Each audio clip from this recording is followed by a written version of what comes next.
بسم اللہ الرحمن الرحیم۔ ہم لوگ امت مسلمہ کی تہذیبی عروج کی اسٹڈی کر رہے تھے، جس میں علمی اور فکری اعتبار سے کیا ہوا۔ تو پچھلے لیکچرز میں آپ کو پڑھ چکے ہیں کہ کیسے ایک کاغذ کا انقلاب ہوا اور پھر رزلٹ کیا ہوا، کہ کس طرح سے بکس بننے لگی، اور صرف یہ نہیں کہ کوئی بن کے ختم ہو گیا، نہیں، لوگ باقاعدہ شوق بھی آنے لگا، پڑھنے لگے۔ پھر صرف بک ہی نہیں بلکہ ٹیچر بھی ہر طرف اویلیبل ہوتے تھے، جہاں دل کیا گئے پڑھے، اور آپ کا فائنینشیلی سب بینیفٹ وہ گورنمنٹ کی طرف سے بھی، اور امیر لوگ جو ہیں وہ بھی کر رہے ہوتے تھے، اور ٹیچرز کے لیے بہت بڑا فنڈ ان کے لیے ہوتا تھا۔ یہ پورا اب پڑھ چکے ہیں کہ رزلٹ یہ رہا تھا، اور کیسے علم جو ہے پھیلتا چلا گیا۔ اب اسی کا مزید پہلو آپ کے سامنے عرض کرتا ہوں۔ اب یہ بنو عباس کے زمانے میں ایجوکیشن کیسے پھیلی ہے، اس کے لیے ایک ایویڈنس کے طور پہ یہ دیکھ لیجئے کہ ایک علمی مراکز خاص طور پر کن ایریاز میں تھے۔ اب یہ صحابہ کرام کے زمانے میں حجاز میں، یعنی مدینہ منورہ اور مکہ مکرمہ میں صحابہ کرام میں اسکالرس تھے، عراق میں کوفہ اور بصرہ میں تھے، اور شام کے اندر دمشق یہ ایک بڑا علمی مرکز تھا۔ افریقہ میں مصر، اسکندریہ یعنی الیگزینڈریا جو ایجپٹ کا یہ بھی شہر، اور قیروان یہ بھی آپ کے افریقہ کے اندر، تیونس کا یہ شہر، یہاں پہ زیادہ ایجوکیشن تھی۔ لیکن اب اگلا پیریڈ آیا جو بنو عباس کا تھا، تو اس میں اور شہروں میں بھی، جس میں بغداد، پھر ایران کے اندر گندیشا پور، نیشا پور، اصفہان، خراسان کا ایریا، تو اس کے اندر ازبکستان کے اندر بخارا، ہرات، بلخ، غزقی، غزنی یہ افغانستان کے، اور پھر پاکستان کے ایریا میں لاہور اور ملتان یہ ایک علمی مرکز بنا، اور پھر دلی انڈیا میں تیسط تک علم آیا۔ اسپین کے اندر قرطبہ، غرناطہ، اشبیلیا، طیطلہ یہ ایسے شہروں میں علم اور ان کی لائبریریز اور ایجوکیشنل انسٹیٹیوٹ بہت تھے۔ اچھا، اب یہ میں نے انگلش میں بھی لکھ دی ہے، لیکن اسپین کی زبان میں تھوڑا سا ان کا لہجہ جو ہے نا ڈفرینٹ ہوتا، تو اس لیے انگلش میں آپ اسے چاہیں تو آپ کرڈوبا، اب وہ شاید اسپین والے ایسے کہتے ہیں، تو لیکن عربی میں قرطبہ اس شہر کو کہتے ہیں۔ اسی طرح گرینیڈا، غرناطہ کو کہہ دیتے ہیں اسپین میں۔ تو آپ یہ میں نے اسپین کے ہی اصل میں آپ کے سامنے اس کا کر دیا، آپ آسانی سے یہ کر سکتے ہیں کہ آپ یہ گوگل میپ کے ذریعے آپ سرچ کر لیں، تو یہ شہر آج بھی اسپین میں ہے، اور وہاں پہ جو ایجوکیشن کے انسٹیٹیوٹ تھے ان کی بھی وہ پرانی بلڈنگز پڑی ہوئی ہیں، تو آپ کے لیے ایک باقاعدہ ایک علمی آپ کو یہیں پہ مل جائے گا۔ اور جب کبھی بھی آپ کو فائنینشلی یہ پوزیشن ہوئی تو آپ کبھی جائیے گا، انجوائے کیجیے گا کہ مسلمانوں نے اس زمانے میں کیا ڈیولپمنٹ کی تھی ایجوکیشن میں۔ افریقہ میں القاہرہ جو ایجپٹ کا آج کل کیپٹل ہے وہ ہے، اور قیروان جو تیونس کا ہے، تو یہ پہلے ہی صحابہ کرام کے زمانے میں ہی تھے، اور تب بھی رہا، اور تب اور شہروں میں بھی علم، اور شہروں میں بھی آنے کا یہ بڑے علمی مرکز اب کے کہ جس میں بہت بڑی لائبریریز ہیں، کوئی ایک ہی نہیں ہے، بہت سی ہیں، اسکالرز بہت سارے ہیں، تو ان شہروں میں زیادہ رہا۔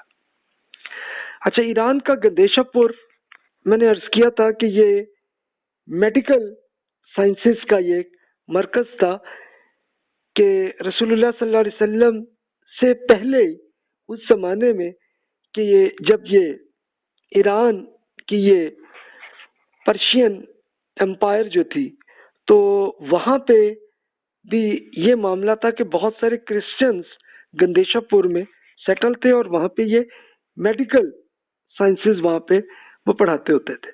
تو جب مسلمانوں کی حکومت آ گئی تو انہوں نے اس کو مینٹین رکھا ویسے ہی، تو یہ ایک ڈیولپمنٹ ہوئی۔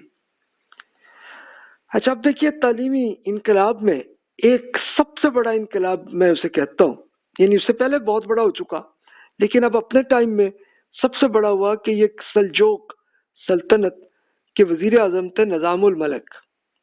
یہ 455 to 485 ہجری یہ ان کی حکومت رہی ہے. اچھا اب یہ پولیٹیکل ہسٹری کے اندر آپ پڑھ چکے کہ سلجوق یہ تاجکستان ازبکستان کے علاقے کے لوگ تھے. ان کی حکومت بہت اچھے طریقے سے اسٹیبلش ہو کے افغانستان، ایران، عراق اور پھر آگے سیریا تک ان کی حکومت بن گئی ہوئی تھی. تو انہی کی حکومت کے اندر ایک وزیر اعظم تھے نظام الملک. انہوں نے ایک بڑا کام کیا کہ ایک تعلیمی ادارے اتنے زیادہ بنائے ہیں، یونیورسٹی اور کالج، مدارس کے، مدارس سے مراد، مدرسہ سے مراد اسکول، یہ بہت بنائے انہوں نے. خود بغداد، بصرہ، بلخ کہاں ہے؟ بلخ یہ افغانستان میں، ایران کے اندر نیشا پور، بہرات، اصفہان، تبرستان، موصل، ان سب میں. اچھا اب اس میں انہوں نے کیا کیا، یعنی اس میں وزیر اعظم نے کیا بڑا کام کیا کہ بادشاہ نے ایک بار پوچھا اس سے کہ بھی تمہیں اتنا بڑا فنڈ دیا تھا تو تمہیں کہا تھا کہ بھی ہم پہ یہ ایک خطرہ ہے کہ ہماری حکومت جو ہے وہ تباہ ہو جائے گی، تو اس کے لیے تم نے ملٹری کیسی تیار کی ہے، کیا کیا؟ تو پھر نظام الملک صاحب نے یہ کہا کہ جناب آپ نے یہ جو فنڈ دیا تھا نا، میں نے اس کے لیے یہ کیا کہ یہ دیکھیے اتنی یونیورسٹیز، کالجز یہ اس شہر اور ایسے اس میں بنا دی. کہتے پھر اس سے کیا ہمیں کیا فائدہ ہوا؟ کہا کہ جناب آپ ہی کی قوم کو اتنا بڑا علم آئے گا کہ آپ کی پوری جو قوم ہے وہ اتنی مضبوط ہو جائے گی کہ کوئی آپ پہ حملہ ہی نہیں کر سکے گا. تو بادشاہ پھر امپریس ہوئے، کہتے ہیں واقعی یار اگر یہ بات ہے تو پھر ٹھیک ہے. تب یہ دیکھیے شبلی نعمانی صاحب نے اپنی کتاب الغزالی میں یہ نظام الملک صاحب کے اس واقعے کو اس طرح بیان کیا ہے، ان کے الفاظ بڑے اچھے ہیں. کہتے ہیں نظام الملک نے ایک طرف تو سلطنت کو وہ رونق اور وسعت دی کہ خلفاء کے بعد کبھی نہیں ہوئی تھی. امن و امان اور نظم و نسق کی بدولت تمام ملک کے ڈانڈے اس طرح ملا دیے کہ جب بادشاہی لشکر نہر جیحون، جس کو آکسس ریور کہتے ہیں، اس سے اترا تو کشتیوں کا کرایہ کا پروانہ جس کی تعداد 11,000 اشرفیاں تھیں. اشرفیہ کیا ہوں گی؟ یہ لگتا ہے کہ آپ کو چاندی کے سکے ہوں گے. تو اتنی پے کرتے تھے صرف کشتی کو کراس کرنے کے لیے، کئی ہزار کلومیٹر دور تک، یہ اتنی. تو شام کے عامل نے نام لکھا اور وہیں سے یہ رقم ادا کر دی گئی. دوسری طرف تعلیم و تدریس کو یہ ترقی دی کہ تمام ممالک اسلامیہ میں چپے چپے پر مکاتب اور مدارس قائم کیے. اور روزتین فی اخبار دولتین میں لکھا ہے کہ کوئی شہر ایسا نہ تھا جہاں اس کا تعمیر کردہ مدرسہ موجود نہ تھا. یہاں تک کہ جزیرہ ابن عمر میں بھی، جو بالکل ایک گوشے میں واقع ہے اور کسی کو وہاں گزر نہیں تھا، وہاں پہ بھی ایک بڑا مدرسہ وہاں موجود تھا. اور مدرسے سے مراد اسکول یہ بن چکے تھے.